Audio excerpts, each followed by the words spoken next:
안녕하세요. 한국 속담 같이 공부합시다. 다이어트 석사 서비스 고래 주무기니 본본 맞점 본만 그의 그 원숭이도 나무에서 떨어진다. 만정 원숭이도 나무에서 떨어진다니 맞지 서비스 고래 hai jumpu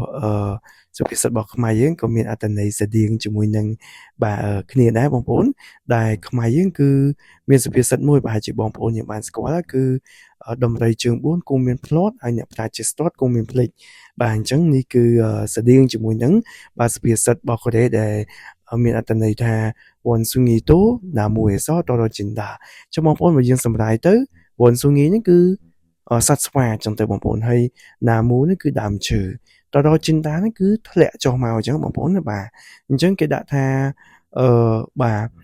សត្វស្វាហ្នឹងគឺវាធ្លាក់ចុះពីលើដើមឈើអញ្ចឹងជាធម្មតាបងប្អូនដឹងហើយគឺស្វាគឺវាបាទវាឡើងទៅដើមឈើឯដៃវាគឺតោងជាប់មែនតើបាទអញ្ចឹងវាអត់ងាយធ្លាក់ទេបងប្អូនដោយសារបែរជាដៃវាស្អិតអញ្ចឹងវារស់នៅទៅលើដើមឈើអញ្ចឹងទៅបាទប៉ុន្តែវាក៏មានថ្ងៃណាមួយវាផ្លាត់អញ្ចឹងណាក៏វាអាចធ្លាក់ពីលើដើមឈើបានដែរអញ្ចឹងហើយបើសុភាសិតកូរ៉េគេដាក់ថា원숭이도 나무에서 떨어진다 ដែលស្មើជាមួយនឹងអត្ថន័យបាទណាបាទសុភាសិតខ្មែរយើងគឺដំរីជើង4គង់មានភ្លាត់អ្នកប្រាជ្ញចេះស្ទាត់គង់មានភ្លេចឥ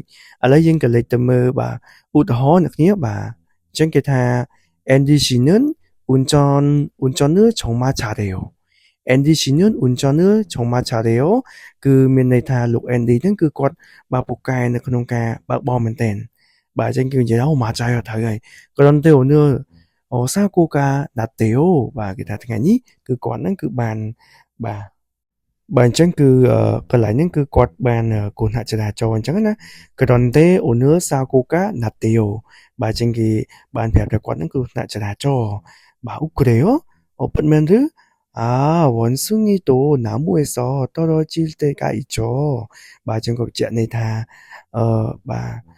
មានន័យថាអ្នកប្រាជ្ញណាបាទជាស្ទាត់គង់មានភ្លេចអញ្ចឹងទៅតម្លៃជើង4គង់មានភ្លាត់អញ្ចឹងបងប្អូននិយាយទៅគឺលក្ខណៈគេហៅថាទោះបីជាសត្វស្វាក៏វាធ្លាក់ពីលើដើមឈើដែរណាបាទក៏វាមានពេលធ្លាក់ពីលើដើមឈើដែរអញ្ចឹងដោយឧទាហរណ៍ជាក់ស្ដែងអញ្ចឹងគេថាលោកបាទ Andy គឺគាត់ប្រកែបើកបរណាក៏ប៉ុន្តែថ្ងៃនេះគឺគាត់គ្រោះថ្នាក់ចរាចរណ៍បាទអញ្ចឹងគេថាហ្នឹងហើយមិនមែនថាយើងប្រកែយើងមិនចេះភ្លាត់ទេបងប្អូនណាបាទអញ្ចឹងវាមានពេលខ្លះក៏យើងអាចនឹងមានភ្លេចភ្លាត់អីទៅតាមនឹងជាក់ស្ដែងដែរអញ្ចឹងបងប្អូនអញ្ចឹងបងប្អូនអាចរៀនសុភាសិតបាទនឹងយកទៅប្រើប្រាស់ណាបាទបាននៅពេលដែលយើងភ្លេចណាបាទនៅក្នុងដូចថាភ្លេចអីមួយអញ្ចឹងណាបងប្អូនយើងអាចប្រើបាន